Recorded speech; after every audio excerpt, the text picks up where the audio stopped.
საზღვარგარეთ მყოფი საქართველოს მოქალაქეები ხმის უფლების გარეშე რჩებიან.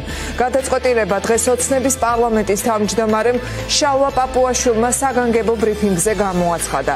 პაპუაშვილი ამბობს, რომ საზღვარგარეთ მყოფი მოქალაქეები ადგილობრივი თვითმმართველობის არჩევნების მსგავსად საპარლამენტო არჩევნებზეც ხმის მიცემას მხოლოდ საქართველოში შეძლებენ.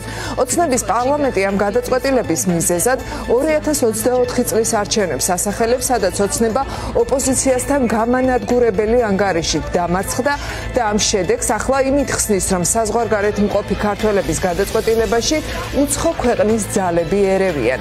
ნინი ბალანჩივაძე განაგრძობს ახლა ამ თემაზე საუბარს. ნინი, რისთვის ემზადება ამ გადაწყვეტილებით ქართული ოცნება და რას პასუხობენ მათ ემიგრანტები?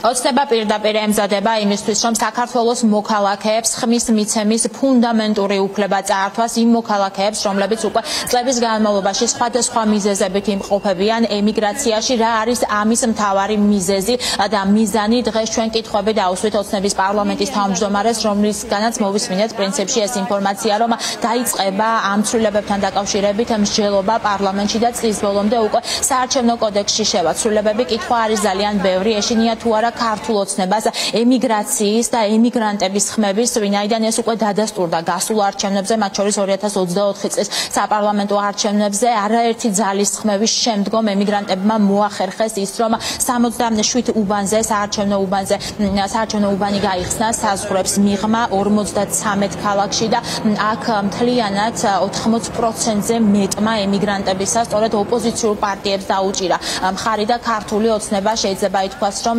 საგრძნობლად დამარცხდა. შესაბამისად, კითხვა არის ძალიან ბევრი.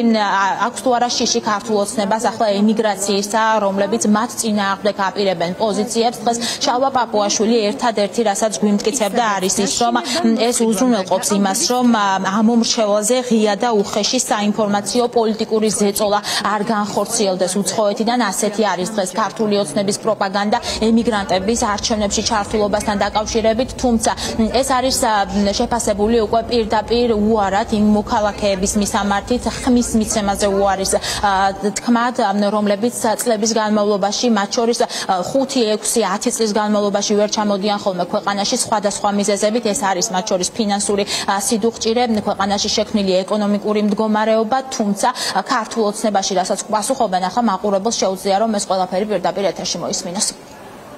იციან, რომ ემიგრანტების უმრავლესობა არის რეჟიმის წინააღმდეგ, იციან ისიც, რომ ისინი აქტიურად მონაწილეობენ ქვეყნის თავისუფლებისთვის ბრძოლაში, შესაბამისად რეჟიმისთვის ეს არის პრობლემა და სწორედ იმიტომ, რომ ეს არის პრობლემა, მათ ახლა გადაწყვიტეს, რომ აი ამ ადამიანებს, რომლებიც იძულებით არიან ქვეყნიდან წასული, მათ შორის იმ ძიმე სოციალურ-ეკონომიკური მდგომარეობის ფონზე, რაც შექმნა რეჟიმმა ამ ქვეყანაში, როდესაც საქართველოს მოქალაქეებს არ დაუტოვა შესაძლებლობა, რომ საკუთარ ქვეყანაში იცხოვრონ, იმუშაონ და ღირსეულად იცხოვრონ, აი ამ ემიგრაციაში წასულ საქართველოს მოქალაქეებს აუკრძალა უფლება, რომ არჩევნებში მიიღონ მონაწილეობა. არავის არანაირი უფლება არ ეზღუდება.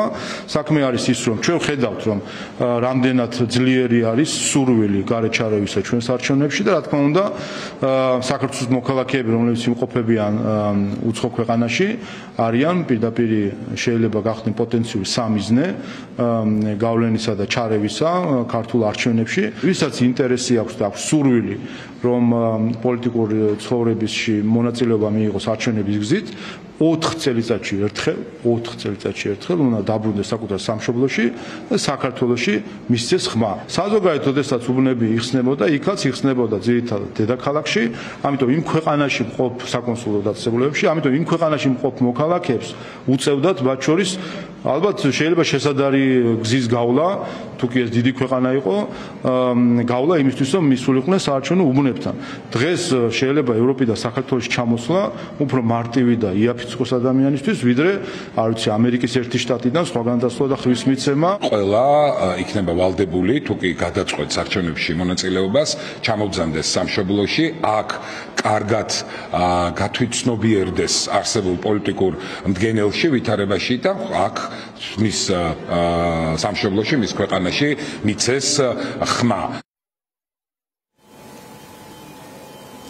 ბიძინა ივანიშვილის შურისძიება ქართველი ხალხის წინააღმდეგ და ემიგრანტების შიში. ეს არის პირველი განცხადებები და პასუხი, რასაც ჩვენ ვისმენთ საქართველოს მოქალაქეების მხრიდან, რომლებიც ემიგრაციაში იმყოფებიან უკვე წლების განმავლობაში. ისინი ამბობენ, რომ ოლიგარქიული რეჟიმის მიზანი არის ის, რომ საერთოდ მათ ვერ დააფიქსირონ პოზიცია არჩევნებზე და ხმის მიცემის მნიშვნელოვანი უფლება, სწორედ ოცნების ხელისუფლება მათ წაართვას, თუმცა ისინი ამბობენ, რომ ეს იქნება ახალი ბრძოლის საწყისი, მათ შორის მათ ექნებათ კომუნიკაცია ჩვენ საერთაშორისო პარტნიორებთან, მიაწვდიან დეტალურად ინფორმაციას თუ რა ხდება ქვეყანაში, ვინაიდან სწორედ ქართული ოცნების ხელისუფლების პირობებში, ეკონომიკური სიდუხჭირის პირობებში მათ მოუწიათ ქვეყნის დატოვება, საზღვრებს მიღმა ცხოვრება ოჯახისგან შორს და ახლა ქართული ოცნება აკეთებს ყველაფერს, რომ მათ შორის არ ქონდეთ იმის უფლება, რომ არჩევნებში პოზიცია დააფიქსირონ.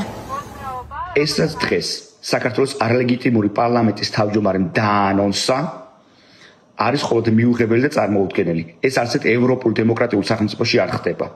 ამ ახალი ინიციატივით ჩვენ ემიგრანტებს გვართმევენ ყველაზე ფუნდამენტურ უფლებას, არჩევნებში მონაწილეობას, ჩვენი ხმის და არჩევანის დაფიქსირებას და ჩვენი ქვეყნის მომავლის არჩევას. ეს უკვე აღარ არის უბრალოდ პოლიტიკური დაპირისპირება, ეს არის კონტროლი ხალხზე, ხმაზე და მომავალზე. და კარგად უნდა ესმოდეს და აცნობიერებდეს საქართველოს არლეგიტიმური ხელისუფლება, რომ ხალხი ამას არ ეგუება. სწორედ ჩვენი ხმის წართამების შედეგია, რაც დღეს რუსთაველზე ხდება უკვე 1 წელზე მეტია. ამიტომ არც საქართველოში და არც ემიგრაციაში არ შევეგუებით და ჩვენი ხმა არ გაქრება. ბიძინა ივანიშვილი გაამწარა იმად, რომ მთელი ბოლო არჩევნების განმავლობაში, მათ შორის 2016-ში, 2018-ის პირველ ტურში, 2018-ის მეორე ტურში, 2020 წელს, 2024 წელს აბსოლუტურად თითქმის ყველა ბოლო არჩევნებში ივანიშვილის რეჟიმი დამარცხდა ქართულ ემიგრაციასთან და დამარცხდა კატასტროფული ციფრებით, საერთოდ პრაქტიკულად 10-12%-ზე მეტი აღება ვერ შეძლო ემიგრაციაში, ვერცეთ საარჩევნო უბანზე, ვერცეთ ქალაქში. ამიტომ ივანიშვილმა გადაწყვიტა ამით ახლა შური იძიოს ქართულ ემიგრანტებზე და მათ ჩამოართვას არჩევნებში ხმის მონაწილეობის უფლება. გავაგონოთ ჩვენი ხმა ემიგრანტებმა დასავლეთს, რომ დაგვიდგნენ გვერდში, მაგ უფრო გააქტიურდეს ბრძოლა და უფრო აქტიურად აღუჭირონ ხარი ოლიგარქიასა და ავტოკრატიასთან წინააღმდეგ ბრძოლაში. საქართველოს ორგანიზმ ცხოვრები ქართველების დიდ ნაწილზე უბრალოდ არ აქვს ქართული ოცნების პროპაგანდას წვდომა, ვერ ახერხებს მათთვის ტვინის გამორეცხვას და ვერ ახერხებს ისინი დაიყოლიოს საკუთარ ცრუ ნარატივებზე.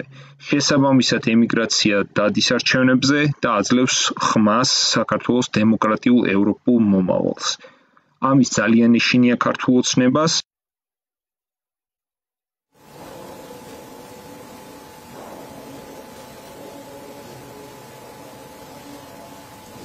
მიუხედავად იმისა, ქართულმა ოცნებამ იცის რა მძიმე ვითარებაში უწევთ მუშაობა ემიგრანტებს, როგორი არის მათი ეკონომიკური ვითარება. დღეს შალვა პაპუაშვილი და ქართული ოცნების დეპუტაცია ერწყმუნება იმას, რომ 4 წელში ერთხელ ნებისმიერ ემიგრანტს აქვს საშუალება, რომ ჩამოვიდეს ქვეყანაში და მიიღოს არჩევნებში მონაწილეობა, თუმცა ჩვენ უკვე მოვისმინეთ, როგორც ოპოზიციური პარტიების, ასევე თავად ემიგრანტების პირველი გამოხმაურებები და შეფასებები, ისინი ამბობენ იმას, რომ საერთოდ არ აინტერესებს ემიგრანტების ბედი ქართულ ოცნებას და ახლა უკვე ამის შემდგომ მათი მომდევნო ნაბიჯი არის ის, რომ მათ საერთოდ შეეზღუდოთ არჩევნებში მონაწილეობისა და ხმის მიცემის უფლება, თუმცა ისინი აანონსებენ, რომ ბრძოლა გაგრძელდება ოლიგარქიული რეჟიმის წინააღმდეგ.